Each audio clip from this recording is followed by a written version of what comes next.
नमस्कार दोस्तों, मैं शिव शरण कुमार शिव एक बार पुनः आपका शिव विद्यार्थी चैनल पर स्वागत करता हूं। दोस्तों, आज मैं आपके साथ एक ऐसे सवाल के बारे में चर्चा करूंगा जो प्रायः परीक्षा में पूछे जाते हैं।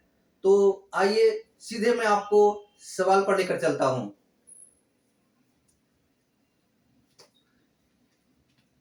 आज का जो प्रश्न है वो यह है कि जब किसी संख्या को 56 से भाग देते हैं तो शेष 29 प्राप्त होता है। यदि इसी संख्या को 8 से भाग दे तो शेष क्या होगा? देखिए, सीधा सा सिंपल सा फंडा है कि अगर प्रश्न में यह रहे कि अगर किसी संख्या को इस संख्या से विभाजित किया जाता है तो उसी संख्या को एक अन्य संख्या से विभाजित किया जाए तो शेषफल क्या होगा, इसका निकालने का बहुत ही आसान तरीका है, जिसको आप कुछ ही सेकंड में ज्ञात करके अपना उत्तर जो है परीक्षा हॉल में दे सकते हैं। तो आइए हम देखते हैं कि इस सवाल को कैसे हल किया जा सकता है। जब किसी संख्या को 56 से भाग देते हैं तो शेष 29 प्राप्त होता है। यदि इसी संख्या को 8 से भाग दे तो शेष क्या होगा? अब देखिए, इस सवाल पहले सवाल में देखता हूं, 3 सवाल यहां पर है। आप पहले सवाल को देखिए, जब किसी संख्या को 56 से भाग देते हैं तो शेष 29 प्राप्त होता है। यदि इसी संख्या को 8 से भाग दे तो शेष क्या होगा? आपको जो पहले वाला शेष है इस पर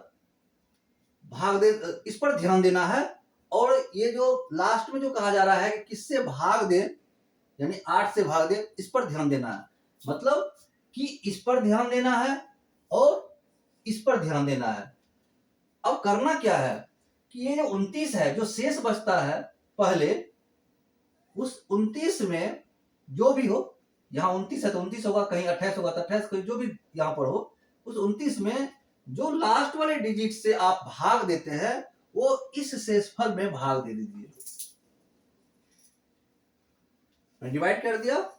अब देखिए रिमाइंडर क्या बचता है। इसमें जो सबसे महत्वपूर्ण भूमिका होती है वो होती है रिमाइंडर की। 8 तिया 24,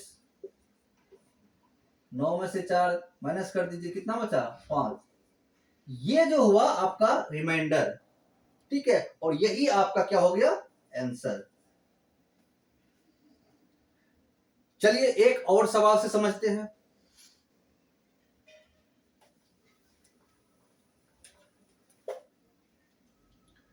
जब किसी संख्या को 121 से विभाजित किया जाता है तो शेष 25 होता है। यदि उसी संख्या को 11 से विभाजित किया जाए तो शेष क्या होगा? देखिए, यहां पर आपको मैंने क्या कहा, पहले वाले में कहा कि पहले शेषफल को देखिए और उसके बाद जिससे भाग देते हैं उस पर ध्यान दीजिए। तो इसमें भी वही बात होगी। ये शेषफल, ये 25 है, इस पर ध्यान दीजिए, और जिस संख्या से विभाजित कर रहे हैं उस पर ध्यान दीजिए, यानी 11 पर ध्यान दीजिए। तो फिर वही बात, 25 को डिवाइड कर दीजिए किससे? जिससे भाग देना है, 11 से। और देखिए कि हमारे पास रिमाइंडर क्या होता है। तो आप जानते हैं 11 दूनी 22, और रिमाइंडर कितना बच जाएगा इसमें? 3। यानी रिमाइंडर क्या हो जाएगा?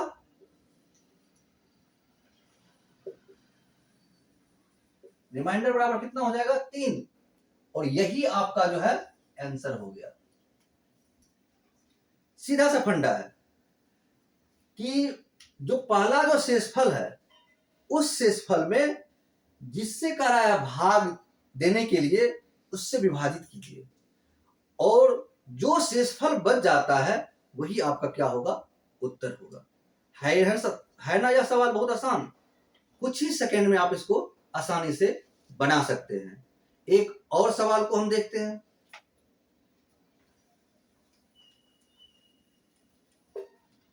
तीसरे नंबर पर कह रहा है किसी संख्या को 899 से भाग देने पर शेष 63 है तो उस संख्या को 29 से भाग दे तो शेषफल क्या होगा?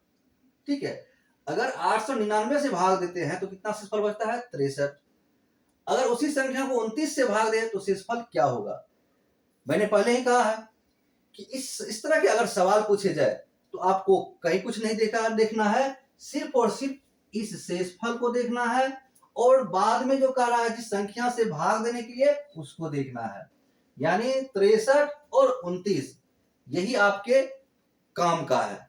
ठीक है, तो चलिए देखते हैं कैसे इस सवाल को हल किया जा सकता है। तो इसमें आपको इससे क्या करना है, डिवाइड करना है। तो 63 बाय 29। अब इसको जब आप डिवाइड कीजिएगा तो 29 दूना कितना होता है, 58। ठीक है, 29 दूना 58। तो इसमें रिमाइंडर कितना हो जाएगा,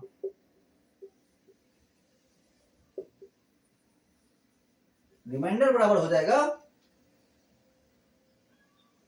63 माइनस 58 इज इक्वल टू कितना हो गया, 5। यही आपका उत्तर हो गया। दोस्तों मुझे लग रहा है कि आप इस तरह के सवाल को आप आसानी से बना सकते हैं।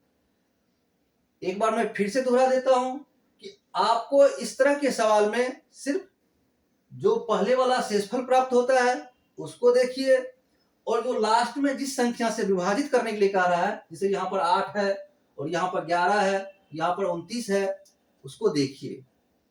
जो लास्ट वाली संख्या दी हुई है जिससे विभाजित करने के लिए कह रहा है, उससे पहले प्राप्त शेषफल को डिवाइड कीजिए और डिवाइड करने के बाद जो आपके पास शेषफल बचता है वही आपका उत्तर होगा।